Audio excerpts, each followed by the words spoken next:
Selamun aleyküm. Bugün miladi 11 Mayıs 2022 Çarşamba, Hicri 10 Şevval 1443. Günün ayeti. Kötü, murdar sözse kötü bir ağaç gibidir. Onun kökü yerin üstünden koparılmış, kararı yerinde durma, tutunma imkanı kalmamıştır. Günün hadisi. Kim mümine zarar verirse Allah da onu zarara uğratır. Kim de mümine meşakkat verirse Allah da ona meşakkat verir. Tarihten haberdar olmak için tarihte bugün neler yaşandı hep birlikte bakalım. 330. Konstantinopolis, şimdiki adıyla İstanbul, Roma İmparatorluğu'nun resmi başkenti oldu.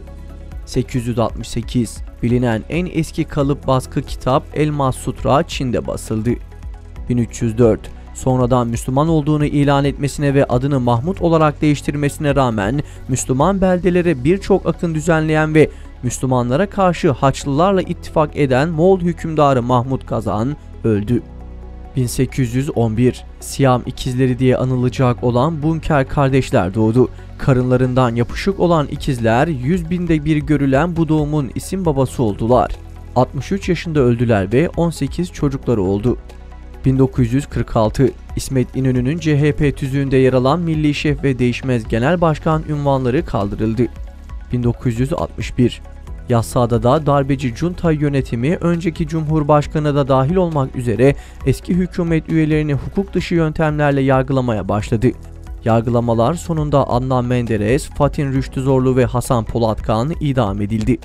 1984. 12 Eylül darbesinin ardından halk büyük bir sefalete sürüklendi. Çay stoklarının tükendiği açıklandı. İstanbul'da bazı kahvehanelerde çay satışları durdu. Bunun yanı sıra diğer temel ihtiyaç maddelerinde de durum farksızdı. Uzayıp giden kuyruklar ve bir türlü karşılanmayan ihtiyaçlar karşısında halk aynı zamanda sıkı yönetim ve olağanüstü hal uygulamalarıyla baskı altında tutuluyordu. 1996. Tansu Çiller'in başbakanlıktan ayrılmadan kısa bir süre önce örtülü ödenekten 500 milyar lira çektiği iddiaları üzerine bunu kanıtlayan gizli bir belge basına sızdırıldı.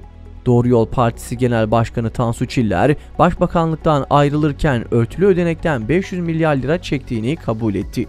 1998. Türkiye Büyük Millet Meclisi lojmanlarında oturan 541 milletvekilinden 321'inin 2.580.000 lira olan ve çöp vergisi olarak bilinen çevre temizlik vergisini ödemediği belirlendi. 2012. Genel merkezi Diyarbakır'da bulunan milyonların katıldığı kutlu doğum etkinliklerinin mimarı Mustazaflarla Dayanışma Derneği Mustazafder resmen kapatıldı. 11 Eylül 2004 tarihinde Diyarbakır'da kurulan Mustazafder kısa sürede ismini duyurdu. Türkiye genelinde onlarca şubesi bulunan dernek, dev kutlu doğum etkinlikleri ve yaptığı hizmetlerle halkın büyük teveccühünü kazandı.